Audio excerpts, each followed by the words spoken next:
ازيكم عاملين ايه؟ يا رب تكونوا بخير. الموضوع اللي انا عايزه اتكلم فيه النهارده موضوع الرأي العام كله بيتكلم فيه، وهي حوادث التحرش اللي طول الوقت شغاله الفتره دي. للاسف كلنا بنطلع نقول ازاي نوعي ولادنا من ان هم محدش يتحرش بيهم. ازاي تعرفي ان ابنك حد اتحرش بيه ولا لا؟ بس للاسف بقى في امهات كتير قوي بتوعي ولادها، بتعرفهم وبيعرفوا ان ولادهم تم التحرش بيهم، ويحصل مواقف كتير قوي تانية. كلامي النهارده للاهالي اللي في عندها اطفال في السن من 10 ل 15 سنه ويعمل موقف زي ده. كلامي النهارده لحالات بتجيلي وناس بتجيلنا المراكز وعلى مستوى المراكز كلها، تمام، ان في سلوكيات وحشه الطفل بيجي بيها.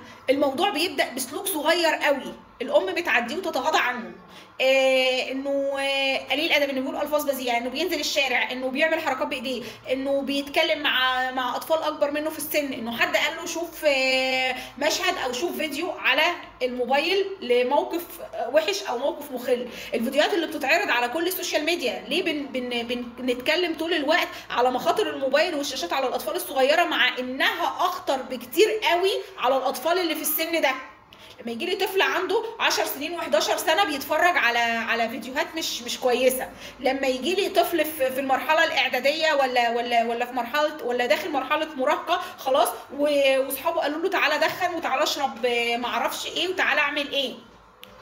كل دي مشاكل سلوكيه اصلا اكيد ما جاتش مره واحده، اكيد كان عندنا مشاكل بسيطه من قبلها واحنا تغاضينا عنها وسكتنا عنها لحد المشكله ما تفاقمت وزادت قوي لما طفل يبقى عنده 15 سنه خلاص ويعمل موقف زي اللي حصل مع البنوته ايسل. ربنا يرحمها يا رب ويصبر اهلها ويكون في مش هنقول قانون رادع للاطفال اللي بتعمل كده. الاهالي اللي ولادها بيعملوا كده المفروض يتحاسبوا ويتعاقبوا، لانك كنت فين وربيت ابنك ازاي خلاص وعلمته يعني ايه حلال وحرام ودين، ماشي، من غير ما تعلمه ان اللي هو عمله ده غلط، من غير ما تعلمه الحاجات الصح والغلط. كنت فين وانت مش مراقب ابنك وهو بيتفرج على الموبايل على حاجات تقرف زي دي؟ كنت فين؟ نقول لولادنا ايه وبنعلم ولادنا ايه؟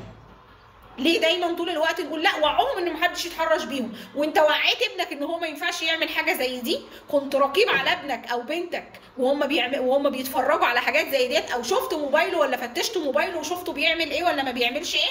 اكيد ما حصلش. ده بالنسبه للاطفال اللي في السن ده.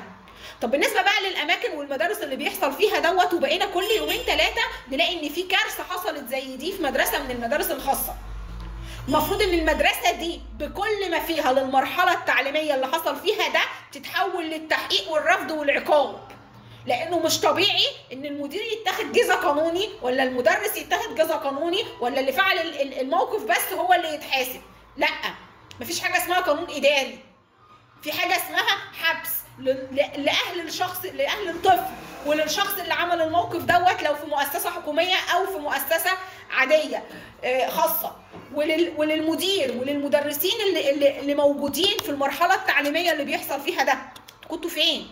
فين الناس اللي بتشتغل دي؟ ده احنا بيتعمل لنا كشف هيئه واحنا رايحين نقدم لاولادنا في اي مدرسه، سواء كانت خاصه او مدرسه انترناشونال او اي مدرسه، بتعمل كشف هيئه للطفل وللولي الامر ولوليه الامر وتشوف كل دوت بيحصل ازاي. تمام؟ ما بتعملش ليه كشف هيئه وكشف نفسي على الناس اللي عندك بيشتغلوا عندك؟ لما كم واقعة تحرش حصلت في مدارس زي دي؟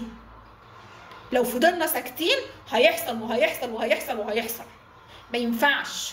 يا ريت يا ريت يا ريت ناخد اجراء سريع واجراء رادع لكل المشاكل دي. الناس كلها بقت خايفه تنزل عيالها، بقوا مش عارفين يتعاملوا مع عيالهم ازاي ولا عارفين يتصرفوا ازاي. اي اب شاف ان ابنه عنده سلوك غير عادي في البيت وبيفتش وراه وبيدور وراه، خليك رقيب على ابنك. عنده مشكله سلوكيه وديه لحد متخصص، دور طول الوقت، هات له شيخ في البيت يتكلم معاه عن الدين والادب والاخلاق والتربيه والحلال والحرام. ما دام انت مش عارف توصلها له اتصرفوا، بدل ما كل يوم هنقابل حاله واثنين وثلاثه واربعه زي ايسل وزي الولد اللي دخل الحبس وزي الاطفال اللي في المدرسه اللي بيتحرشوا بيهم. كل اللي اقدر اقوله يعني ربنا يعين اولياء الامور على اللي حصل لاولادهم، وايسل ربنا يرحمها يا رب ويصبر والدتها، وربنا يعيننا على الفتن والبلاءات اللي بقينا نشوفها كل يوم.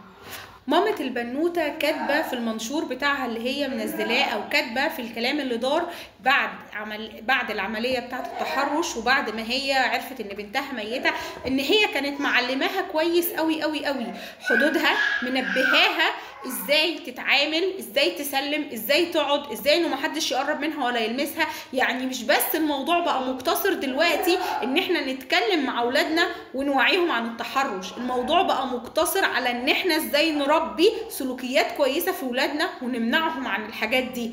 فبلاش طول الوقت نتكلم بس ازاي نوعي اولادنا عن ان محدش يتحرش بيهم، وما نوعيهمش ازاي ما يتحرشوش، وازاي يعرفوا حدود دينهم ويعرفوا حدود ادبهم واخلاقهم.